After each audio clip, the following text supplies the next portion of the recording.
Hi friends, मैं राकेश कुमार स्वागत करता हूं आप सभी का टारगेट विद राकेश चैनल पर।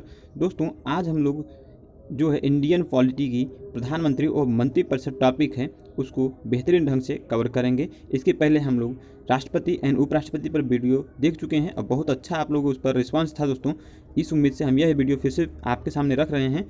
दोस्तों, इस वीडियो में आपको क्वेश्चन भी सॉल्व करने के लिए लास्ट में दिया गया है, आप प्लीज़ क्वेश्चन को सॉल्व करिएगा। तो चलिए बिना देर किए वीडियो को स्टार्ट करते हैं। तो फ्रेंड्स, हम लोग मंत्रिपरिषद और मंत्रिमंडल जब पढ़ने जा रहे हैं तो सबसे पहले हमको मंत्रिपरिषद और मंत्रिमंडल के बारे में जानकारी होना ज़रूरी है। जिसमें देखिए दोस्तों, मंत्रिपरिषद जो होते हैं वो प्रधानमंत्री वहाँ अध्यक्ष होते हैं, केंद्रीय मंत्री, राज्य मंत्री एंड उप मंत्री मंत्रिपरिषद में शामिल होते हैं। और मंत्रिमंडल जो होता है दोस्तों, उसमें भी प्रधानमंत्री जी आपके अध्यक्ष होते हैं।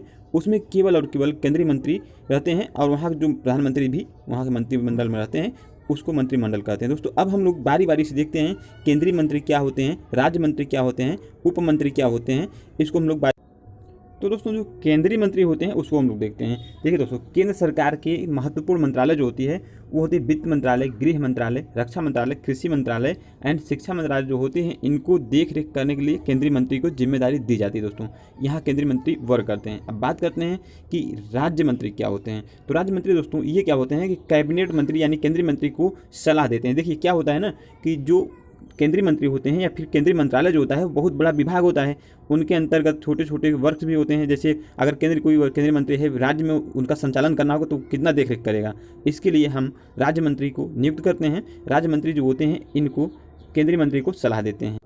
अब हम लोग देखते हैं तो उप मंत्री क्या होते हैं। दोस्तों देखिए, केंद्रीय मंत्री और राज्य मंत्री जो होते हैं इनको सलाह देने के लिए, राजनीतिक व संसदीय सहायता प्रदान करने के लिए जो होते हैं उप मंत्री होते हैं। दोस्तों, अब बात करते हैं हम लोग कुछ इंपॉर्टेंस आर्टिकल्स के। आर्टिकल्स जो यहाँ आपसे मंत्रिपरिषद और प्रधानमंत्री से पूछे जाते हैं वो आर्टिकल्स हैं आपके, उनके बारे में हम लोग चर्चा करते हैं। Article number 74, 75 and 75 3 most important article है एंड 78। ये 4 आर्टिकल्स हैं जो आपको एग्जाम में बार बार देखने को मिलते हैं। तो इनके बारे में हम लोग डिटेल से अध्ययन करते हैं क्या कहते हैं। आर्टिकल 74 में ये बताया गया है कि राष्ट्रपति की सलाह के लिए मंत्रिपरिषद होगा जिसका प्रधान जो होता है दोस्तों वो प्रधानमंत्री होता है। ये आर्टिकल 74 में वर्णन है। बात करते हैं आर्टिकल 75 की। 75 में दोस्तों ये बताया गया कि राष्ट्रपति जो होते हैं प्रधानमंत्री को नियुक्त करते हैं और प्रधानमंत्री की सलाह पर अन्य मंत्रिपरिषद जो होते हैं उनको नियुक्त करते हैं।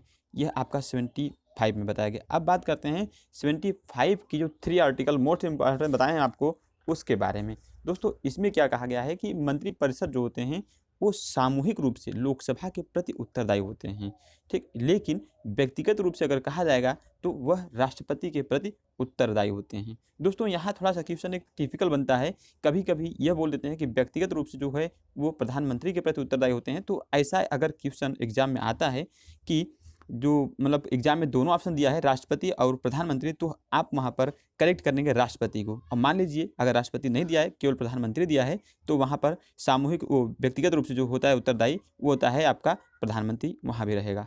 नेक्स्ट आर्टिकल 78 देखते हैं दोस्तों। इसमें क्या है कि राष्ट्रपति के प्रति जो है प्रधानमंत्री की जो कर्तव्य होता है उसके बारे में बताया गया है। यानी प्रधानमंत्री को जो है संघ तथा प्रशासन की जनता जो जानकारी होती है दोस्तों वो समय समय पर राष्ट्रपति को देना होता है। यह आर्टिकल 78 में बताया गया है। दोस्तों देखते हैं मंत्रिमंडल का आकार। दोस्तों यह क्या होता है इसको देखते हैं हम लोग। दोस्तों, संविधान के 91वें संशोधन जो है वह मंत्रिमंडल के आकार को निश्चित कर दिया है। यह संशोधन जो है 2003 में किया गया था। देखिए दोस्तों, क्या था ना कि अगर मंत्रिमंडल का आकार को एक निश्चित न किया जाता तो पूरे भारत में बहुत ज़्यादा मंत्री ही बन जाते हैं। अपनी से जो सीट्स होती हैं, सरकारें होती हैं, अपने सबसे मंत्री ज़्यादा बना लेते हैं। तो इसके लिए डिसाइड किया गया मंत्री। तो आइए हम लोग डायग्राम के माध्यम से देखते हैं कि मंत्रिमंडल का विस्तार कैसे है। तो दोस्तों 545 लोकसभा की वर्तमान में सीटें हैं। जो मंत्री बनते हैं इन्हीं का मैक्सिमम 15%, मतलब 545 का मैक्सिमम 15% लोग जो होते हैं वो मंत्री बनाए जा सकते हैं। यह संविधान के 91वें संशोधन जो है उसमें निश्चित कर दिया गया था, जिसमें दोस्तों 15% में आपके प्रधानमंत्री जी भी रहेंगे, अर्थात 15% में ही प्रधानमंत्री जी मंत्रिपरिषद में भी सम्मिलित रहेंगे। आइए फ्रेंड्स, अब हम लोग देखते हैं जो मंत्री होते हैं उनकी योग्यता क्या होनी चाहिए। दोस्तों, कोई भी व्यक्ति जो संसद का सदस्य हो वह मंत्री पद पर हो सकता है।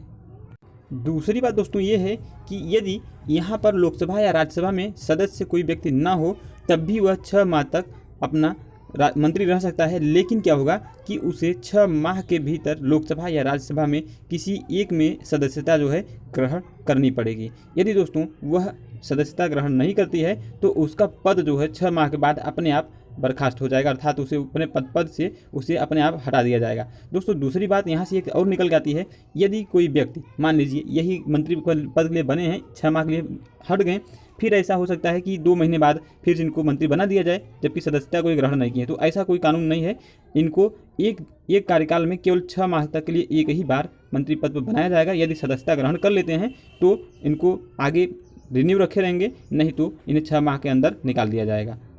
दोस्तों अगला बात यह है कि यदि संसद के किसी भी सदन का चाहे किसी भी राजनीतिक दल का कोई सदस्य हो, यदि उसे दल बदल के आधार पर अयोग्य घोषित कर दिया जाता है तो वह जो मंत्री पद पे अगर है तो वहाँ पर मंत्री पद भी उसका अयोग्य हो जाता है।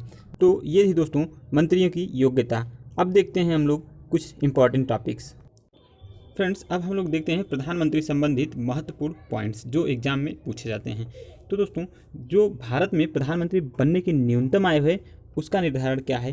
तो न्यूनतम आयु जो है 25 वर्ष है प्रधानमंत्री बनने का। दूसरी बात आती है कि प्रधानमंत्रियों में सबसे लंबे समय तक कार्यकाल किसका रहा है? तो आपका राइट आंसर जो है जवाहरलाल नेहरू जी का प्रधानमंत्री में सबसे लंबे समय तक कार्यकाल रहा है।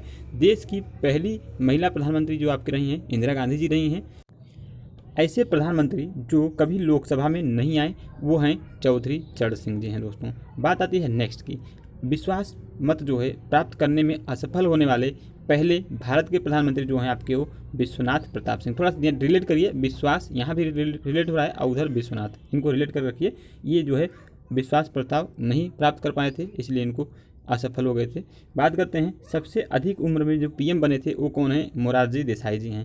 दोस्तों सबसे कम उम्र में जो प्रधानमंत्री बने हैं आपके राजीव गांधी जी रहे हैं। दोस्तों एक बात और यहाँ आती है कि भारत के पहले जो है मंत्रिपरिषद जो थी उसमें प्रधानमंत्री को लेकर जो सदस्यों की संख्या थी 36 थी। अब इसमें सबसे पहले जो वित्त मंत्री थे आपके जान मथाई थे, शिक्षा मंत्री थे अबुल कलाम आज़ाद, सबसे पहला कानून मंत्री जो थे आपके भीमराव अंबेडकर जी थे। दोस्तों ये क्वेश्चन पिछले बार यूपी SSC में पूछा गया था, तो ये थे क्वेश्चन आपके दोस्तों।